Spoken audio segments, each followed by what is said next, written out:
Now it's time for America's Talking with clips from statehouses across the country. And we'll start in Illinois, where Governor J.B. Pritzker delivered a State of the State and budget address to legislators collected at the state capitol in Springfield. He proposed a slightly smaller budget than the one he currently has in place, about $54 billion, but that's still about $14 billion more than when he took office. Now, the governor, a reflection of maybe some criticism he received from his speech last year, where he used the word Nazi 6 times in referencing the Trump administration, the governor took a different tone yesterday. Love is a superpower. It teaches the brittle to bend. It shows the selfish how to share. It grants courage to the coward. Once sparked, love becomes momentum. It's the sled gathering speed down the hill. It's the drop of water as it tips over the falls. It's glitter out of a bottle. Well, I think like we discussed before this, you walk out and say, well, at least we weren't called Nazis. That's a positive step.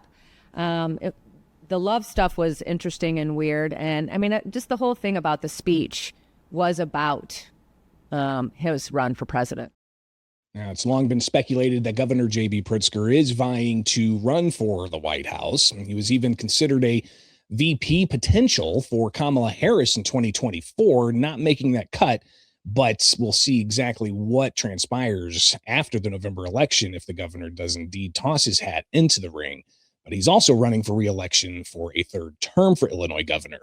So part of his budget speech didn't necessarily lay out all the details of the budget, but he did propose a new tax increase. I propose a social media platform fee that will generate $200 million per year to support K-12 education. Parents and kids deserve to have better funded schools. And if social media giants are going to feed off of Illinois families, they ought to support Illinois families.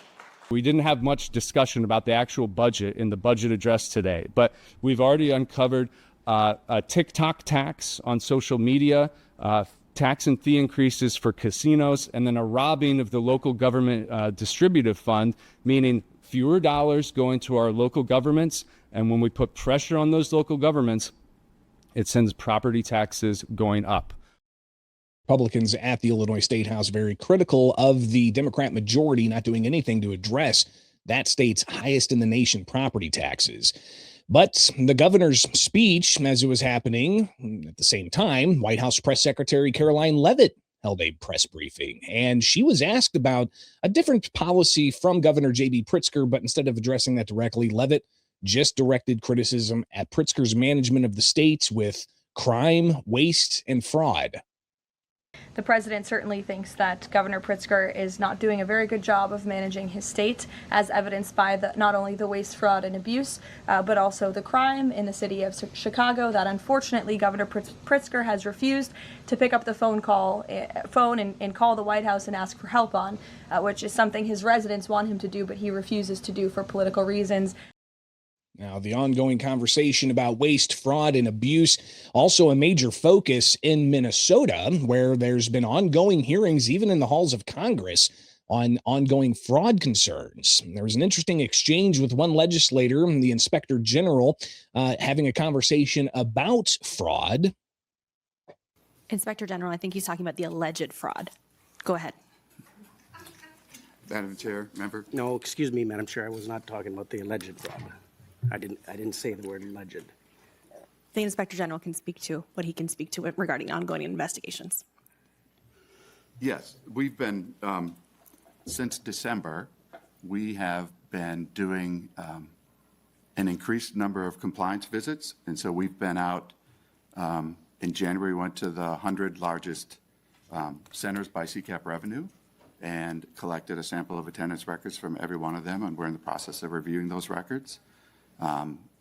We went out in February again and went to some additional centers, and then went to family child care providers who were the largest recipients, and some other programs that were identified in some of our data analysis as red flag indicators, and we will continue to do that in March. I don't think that the question of fraud in Minnesota's child care network is going to go away anytime soon, as again, Congress has been focusing on that quite a bit. Interesting to see how the state house in Minnesota is also reacting to that ongoing story. Not just in Minnesota, where fraud is a concern. In Washington state, they have concerns about the private Medicare industry and potential fraud there.